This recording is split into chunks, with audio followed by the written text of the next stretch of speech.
දැන් ඉතින් අවුරුදු කාලා පාටි දාලා නෑගම් ගිහිල්ලා ඔක්කොම කරලා ඉවර ඇතිනේ. ඒ වගේම හරහටත් ටිකක් උස ගිහිල්ලා ඇති නේද?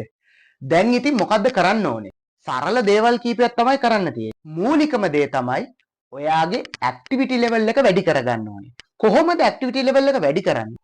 ඔයා ජිම් යන කෙනෙක් නම් ඔයාට මේක ගැටලුවක් වෙන්නේ නැහැ. හැබැයි ඔයා ගෙදර ඉන්න කෙනෙක් නම් තමයි ඔයාට මේක ලොකු ගැටලුවක් වෙන්නේ. ඉතින් මොකක්ද ඒකට තියෙන විසඳුම? මෙහෙම කරමු. ඔයාට කරන්න පුළුවන් මූලිකම දේ තමයි පුළුවන් තරම් ඇවිදින එක. ඔයාට ඒකට උදේ කාලේ හරි හවස් කාලේ හරි යොදා ගන්න පුළුවන්. හැබැයි ඉතින් පොඩ්ඩක් වෙලාව වෙන් කරගන්න ඕනේ. ඔයා එහෙම වෙලාව නැති කෙනෙක්ද? එහෙනම් ඒකටත් විසඳුමක් තියෙනවා. ඔයාට පුළුවන් ඔෆිස් එකේ ලිෆ්ට් එක වෙනුවට පඩි පෙළ පාවිච්චි කරන්න. අනිත් එක තමයි පොඩි දුර ගමන් තියෙනවනේ. ඒ කියන්නේ ඔය බස් එකේ රුපියල් 30 වගේ දුර. ඒවා ත්‍රිවිල් එකේ යන්න එපා. ඒවා පයින් යන්න. එහෙමත් බෑ කියමුකෝ. එහෙමත් වෙලාව නැහැ කියමුකෝ. ඒකටත් විසඳුමක් තියෙනවා.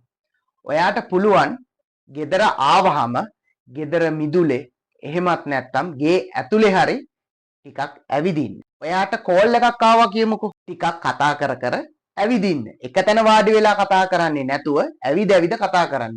එතකොට ඇක්ටිවිටි ලෙවල් එක එතනිනුත් ෆිල් වෙනවා. මම ගොඩක් වෙලාවට කරන්නේ ඒ දේ තමයි. මොකක් හරි කරලා ඇක්ටිවිටි ලෙවල් එක වැඩි කළොත් ඔයාගේ ඔය තියෙන හිසරදේ තියෙනවනේ.